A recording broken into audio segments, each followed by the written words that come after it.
దానికి ఒక గ్లాస్ పాలు, చిక్కటి పాలు యాడ్ చేసుకుంటున్నాను. నేను అమ్మ ఊరు నుంచి తీసుకొచ్చింది పాలు. సో గేదె పాలు చక్కగా యాడ్ చేసుకుంటున్నాను. మనం కొబ్బరి చిప్ప సెలెక్ట్ చేసుకునేటప్పుడు బ్రేక్స్ లేకుండా, అడుగున హోల్ లేకుండా ఉన్నటువంటి తీసుకోవాలి, లేదంటే లీక్ అవుతుంది, స్టవ్ ఆరిపోయే ప్రమాదం ఉంటుంది. కాబట్టి సో అలా కలిపి పెట్టుకుంటూ ఉంటే మనకి masala flavour and tea powder flavour మనకి బాగా మిక్స్ అవుతుంది అందులో పాలల్లో. అండ్ ఒక హాఫ్ స్పూన్ షుగర్ యాడ్ చేశాను నేను ప్రిపేర్ చేసే చాయ్కి అది సరిపోతుంది. మీరు షుగర్ ఫ్రీ అయితే షుగర్ లేకుండా కూడా చక్కగా టీ ఇలా ప్రిపేర్ చేసుకోవచ్చు.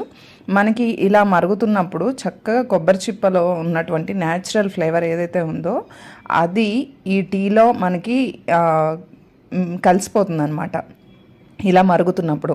సో ఆ ఫ్లేవర్ చాలా బాగుంటుంది. మీరు కూడా ట్రై చేయండి. మీకు ఈ వీడియో నచ్చుతుంది, ఈ చాయ్ నచ్చుతుంది అనుకుంటున్నాను.